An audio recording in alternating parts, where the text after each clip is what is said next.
It was a beautiful Saturday morning. The morning birds chirped their gay morning songs, and the morning leaves dripped with morning dew. And inside the lamb chop household, Stanley's little brother Arthur was just waking up. Hey, Dad! Dad, quick, come look, Dad! Hey! Hey is for horses, Arthur, not people. What a relatable laugh. No, Dad. Come look at Stanley's bed. Across Stanley's bed lay the enormous bulletin board his dad, Mr. Lambchop, had installed. It had fallen on Stanley during the night. He quickly hurried to lift it, but Stanley wasn't hurt. Heavens! Hi there, Dad. What's going on? Oh my goodness, Stanley's flat. As a pancake. Darndest thing that I've ever seen. Let's get some breakfast. Then we'll see what Dr. Dan has to say. Great Scott! How do you feel, Stanley? Chipper as ever, Dr. Dan. I felt sort of tingly after I got up, but I feel fine now. That's mostly how it is with these cases. The nurses took Stanley's measurements. He was about 4 feet tall, about a foot wide, and half an inch thick. Growing up is difficult, especially for a kid with the biggest and bushiest eyebrows. And I mean, this kid looks like Pee Wee Herman took 2 big brown fuzzy caterpillars and super glued them to his face. But enough about me. Stanley also sticks out from others due to his unique BMI. Now, at first, Stanley likes being flat until he realizes it's not always easy being different. But it's also important to embrace your differences, as they are what makes you, you. Flat Stanley by Jeff Brown. Being flat could be fun. Stanley could go in and out of rooms by sliding through the crack at the bottom of the door. Being flat could be exciting. During the holidays, Stanley's friend Thomas, who lives all the way out in California, invited him for Christmas. Mr. Lambchop came home with an enormous brown paper envelope. Stanley, try this on for size. Dad, I think I know where you're going with this, and don't you think it would be easier if we just got a plane ticket?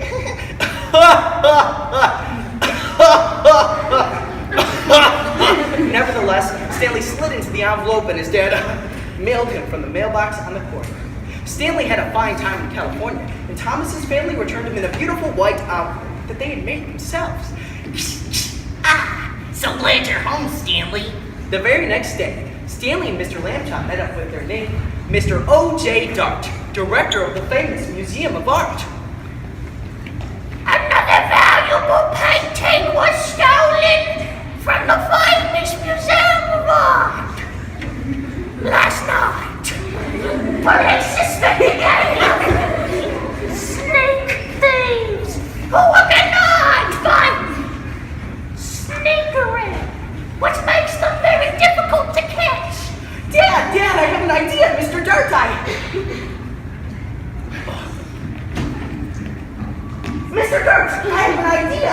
What if I use my unique ability to climb into an empty picture frame? That way when the thieves come by, I can pop out and call for help. Excellent. We'll try your plan. Tonight. That evening, in the main hall of the museum, Mr. Dart showed Stanley a very expensive painting. Then he showed him the most expensive painting in the world. And then he showed him an empty picture frame. Now, Stanley, it's time for your disguise. You will be Little Bo Peep. Little Bo Peep? But I'll look like a girl. But Stanley was a good sport. He slid into the costume and climbed into the empty picture frame where he stood very still. He was all alone now.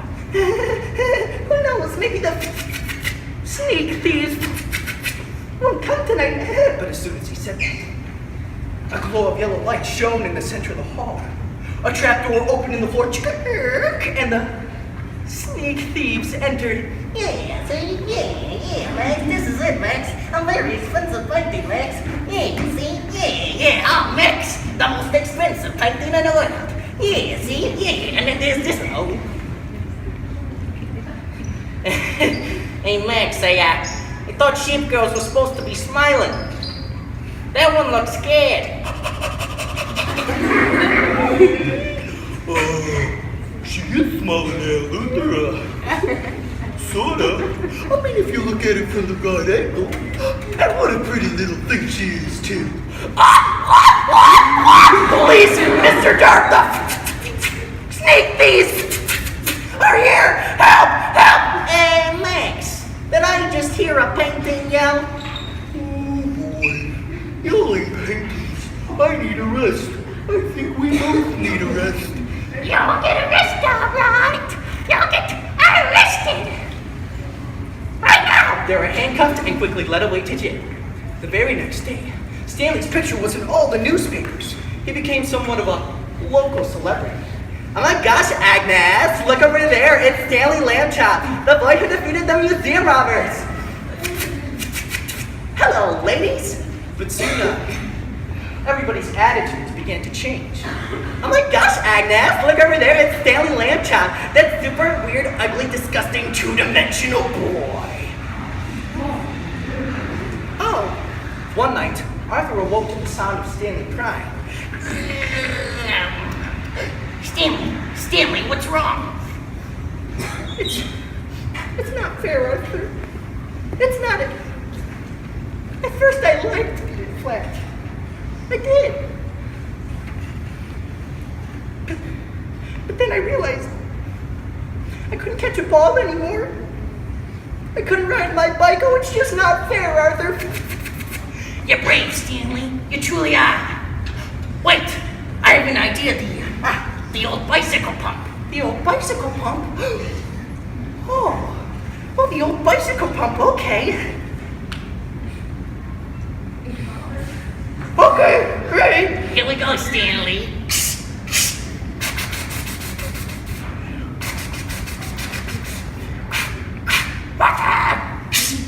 You're doing great, Stanley. Whoops.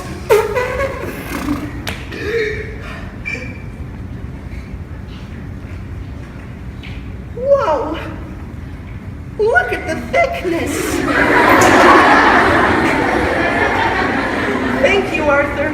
Thank you very much. Stanley is round again. That evening, Mr. Lambchop made the boys hot chocolate, and several toasts were drunk to Arthur and his cleverness. After the little party was over, Mr. Lambchop tucked the brothers into bed and turned out the lights. Good night, children. Good night, Dad. And with that, all of the Lambchops had a very full and wholesome sleep.